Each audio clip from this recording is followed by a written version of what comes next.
I think that fighting is the most amazing journey that you can go on. Because win, lose, or draw, you learn so much about yourself. You know, it's a transformation. I mean, this is literally from the person that you begin with. And again, win, lose, or draw, if you do the whole process from you mentally decide you're going to take a fight, you train for a fight, you fight, you're a different person. My name is Travis Thompson. I'm from OC Kickboxing, Mixed Martial Arts, part of the Club Jiu-Jitsu family. I'm 24 years old. After high school, I didn't want to do college football. I was over team sports. I wanted to do something new. Mixed martial arts was rapidly growing, so I started Googling schools and I found OC Kickboxing. I've been training for almost 6 years. I started here. I train 4 to 5 days a week. I've had 4 pro fights. My record is 3-1. I started out by getting into grappling and jiu-jitsu a lot more than the Muay Thai. I like grappling a lot more because to me it's more scientific. There's a lot more thought process to it. Muay Thai is just a lot more hardcore banging, getting in there and getting rough. When I started MMA fighting, my first fight, I was pretty stoked about it. At the same time, I was nervous. I didn't know what to expect. I didn't know anything about my opponent. It was at an Indian casino. I showed up.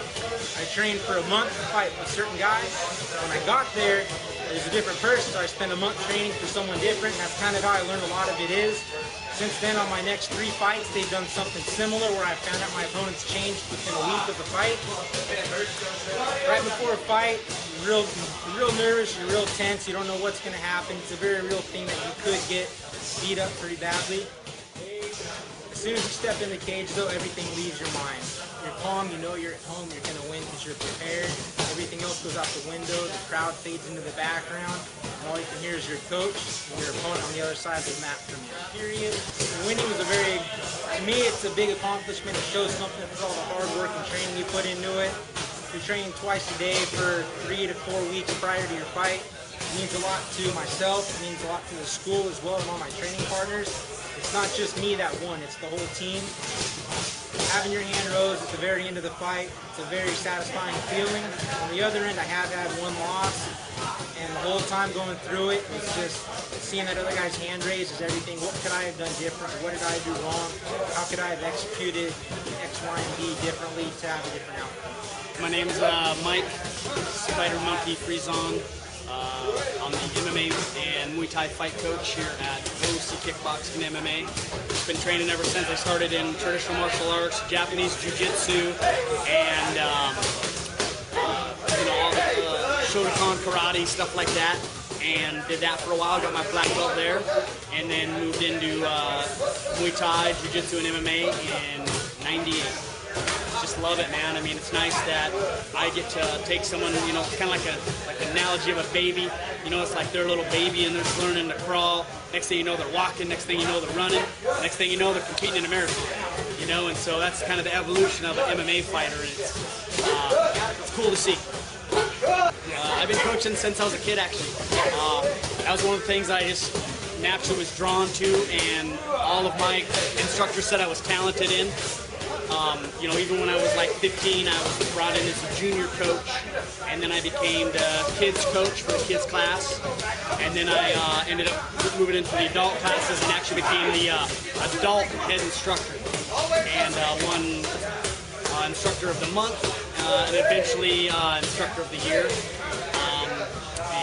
Just been coaching fighters. I don't believe in just you know, a single type of fighter.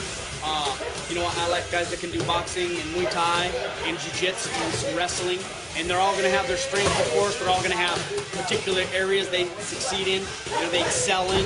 But I like guys that are well-rounded because, again, you know, you're boxing, you come up against a good boxer. Hey, you need to switch gears, man. You need to go into wrestling mode, and so hopefully they're well-rounded enough where you know, where they can do that. During the fight, man, I'm just making sure that everything's going as planned. You know, I'm making sure, you know, I know my fighters, you know, they're going to get hit, they're going to get taken down. And so what I'm making sure is that they're mentally aware of what's going on. So I'm telling them, hey, you won that last round. You lost that last round. You know, and I really believe in being honest with them. Like, hey man, you won that last round. That was a 10-9 round. You need to win this round, and the fight's done. You're okay. Or vice versa. Hey man, you just lost that round. You need to bump it up this round. You need to give me extra effort because you need to win the next 2 rounds. And then third round, I've had guys, you know, they've lost the first 2 rounds, and I tell them, hey, you need a submission or a knockout. So as the fight's going on, again, it's a constant strategy game. It's a constant chess match of making sure that they're, you know, that they're going to win. And you know, and that's different for every fighter. You know, maybe it's a knockout. You know, maybe they're veering off the game plan, so I need to just veer them back on, remind them, hey man, we're not throwing that cross because you're getting caught when you throw your cross. You need to work your jab. You're a long guy. You need to work your jab. Or if it's a wrestler, sometimes they get caught up and, you know, they want to box with the guy. Hey man, take him down. Remember, you're a wrestler. You can take this guy down. Take him down. Score the points. Ground and pound. Work for the submission. You know, so I'm just constantly, you know what I mean? I'm just revering it, keeping it on the tracks. I started off wrestling, so it's a martial sport or martial science, I guess. I did that when I was in high school. Got out of high school, and I joined the Marine Corps. I actually tried out for the All-Marine Corps submission wrestling team. I did a tryout tournament, and just based on my wrestling knowledge, I came in 2nd place. And so it's not good enough to make the team, but the guy who won decided he just wouldn't do it, so I kind of got in there by default. First thing that we go through when accepting fights, well, first of all, it's being ready to take a fight. I only take fights every once in a while. You know, you got to take a fight, and then you have to have time to recover, put weight back on, you know, and such, because it's really fight training that tears up the body, not necessarily the fight itself. So you could have a 30-second fight, and still be torn apart from injuries leading up to that fight. So we take some time in between fights, and then we judge the venue, distance, whether or not it's a good fight for me. We judge opponents, the promoters. There's really a lot of factors that go into whether or not you're even going to take the next step towards after you accept the fight. What I think about when I'm actually in the fight, to be honest, I couldn't tell you. I get fighting amnesia pretty bad. My first fight, I don't even remember. I have to watch the video to see what happened. That still happens to me on occasion where I don't remember how I got into a certain position, but I know I won by choke, but I don't know how we got on the ground, kind of thing. I couldn't possibly tell you what I'm thinking about when I'm fighting. I usually don't remember. The hardest part, you know, leading up to a fight is definitely the camp. I'm putting in a lot of hours a day, so really everything else in your life has to kind of, you know, be on hold. MMA becomes your life. I mean, every day, I have an 8 to 5 job, but I go from there to here and to the gym here, and I don't get to leave here until after 10. So really, it has to be priority. When the first thing that goes through your head when deciding to take a fight has to be, do I have time for this? And I mean, after that, it's mental preparation. Do I have time to absolutely break myself apart?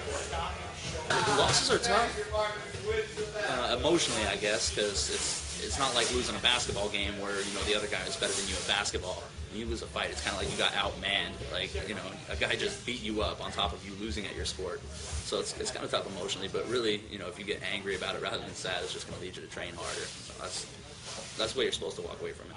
My ultimate goal is probably not to get into making my career as a fighter. I go to school at Cal State Fullerton. I'm working on being a teacher in the history department. My goals as far as fighting, I just hope one day I can quit my 8 to 5. The goal is just to have it pay the bills. I don't have to be UFC champ. I don't have to walk down the street and people know my name. I just want to quit my job.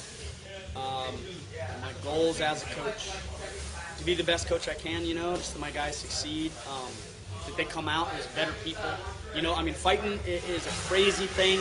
It's a roller coaster of ups and downs and emotional highs and lows. And you know, no matter what, my goal is that these guys come out and they're better people. You know, they're learn something about themselves, and hopefully they can, you know, give what I've given them to someone else.